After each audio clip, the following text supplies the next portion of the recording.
All right, CP Bio, quick review that the cell membrane is made of phospholipids, and we know why they arrange themselves the way they do with their tails together, because they're hydrophilic and hydrophobic, and that there's other stuff floating there, including cholesterol to keep it fluid and membrane proteins like receptor, marker, and transport proteins.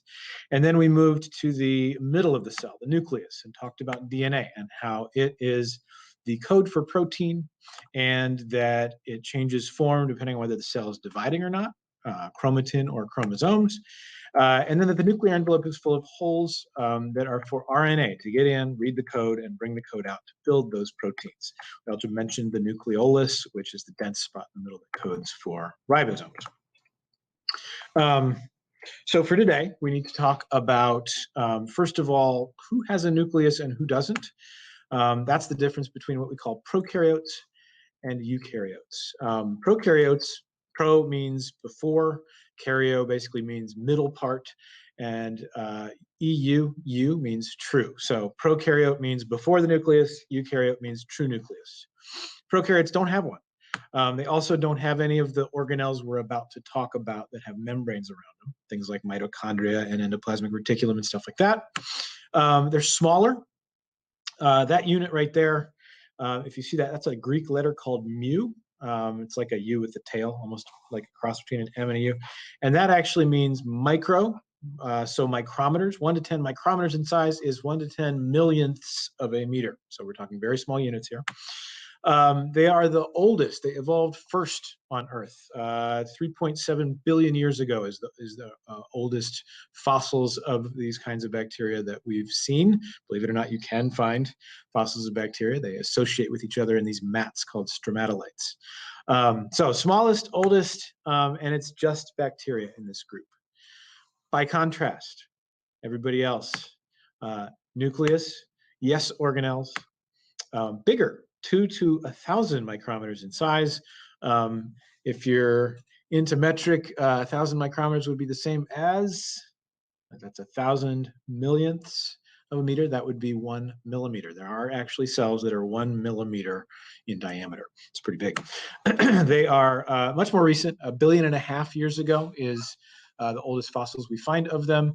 And this is everybody else, including animals, plants, fungi, and protists. By the way, if you're having trouble keeping up, that is what the pause button is for. Okay. Good. So that is a list of differences you'll need to be familiar with. And it's probably worth reinforcing that 1 micrometer is a millionth of a meter. Go ahead and write that down too. All right. Moving into more cell parts.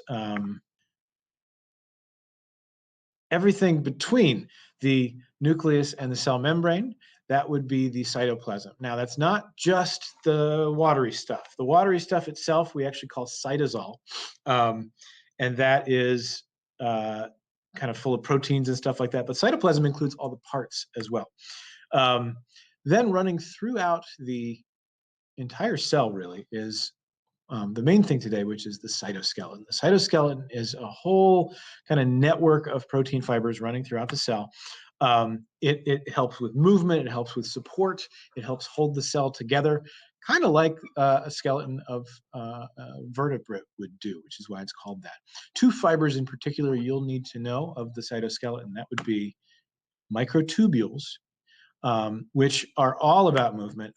One thing they do is function as tracks. It's almost like a rail system in the cell that cell parts can move along. If you want to move something from one part of the cell to the other, you wrap a membrane around it, hook a little motor protein along it, and it walks it along the microtubule to the other side of the cell. I'll show you a video that involves that tomorrow.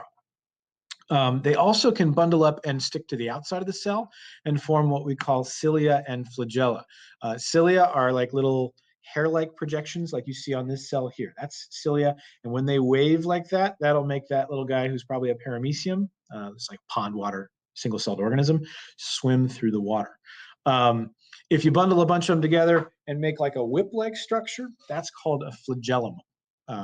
Plural is flagella, and that's very much like a tail, right? So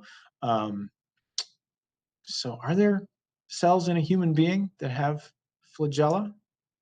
That's a question to think about. We'll come back to that tomorrow. See if you can think of a human cell that actually has a flagellum that it swims with. Okay, then the other kind is microfilaments. Microfilaments are thinner, and they are all throughout the cell. Microtubules are kind of, they run tracks and they get built where they should be. Microfilaments are kind of already everywhere, and they anchor themselves to the inside of the cell membrane, to proteins on the inside of the cell membrane, and hold the cell together. However, they are also a way that the cell can change shape. If it tugs on its microfilaments, pulling the cell membrane out of or into shape, there are actually organisms like an amoeba is a single-celled organism that can change shape and just actually ooze from place to place by changing its microfilaments. So that's the cytoskeleton for you. There is a third kind of filament called intermediate filaments. You don't have to worry about those. But you can see here, this is even showing you microtubules with, like, there's a mitochondrion that's been latched onto it and is actually moving from place to place on that track. And then the microfilaments holding to the inside of the cell membrane to keep its shape.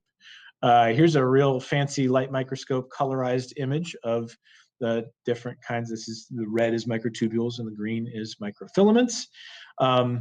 So that's what you need to know about the cytoskeleton. Then there's a cell part we mentioned yesterday. The first organelle we'll talk about, it's not a membrane-bound organelle, but this thing is called the ribosome, and you've already started coloring it. Ribosomes are all about protein production. They are actually made of a special kind of RNA. And what they do, this is where RNA, we talked about RNA taking the DNA code, like part of the blueprint, taking it out of the nuclear pore and out to build proteins. This is where it goes. Ribosomes are the organelle that RNA goes to and actually constructs the protein. Ribosomes are a two-part structure. I don't know what that looks like, like a deformed heart and a catcher's mitt. Anyway, they come together and latch onto that RNA and read it. They are actually also made of their own type of RNA, which you can see here. It's just a big old thread kind of wound together, pretty close to DNA. And that is the thing, that's the place where proteins get made. Okay, so that is the new material. Make sure you've got that copied into your notes, just like it was a normal notes day. And your homework is to finish both the Cell City, if you're not done, but then also the cell coloring book. So please spend the rest of the period working on that, and we'll see you tomorrow.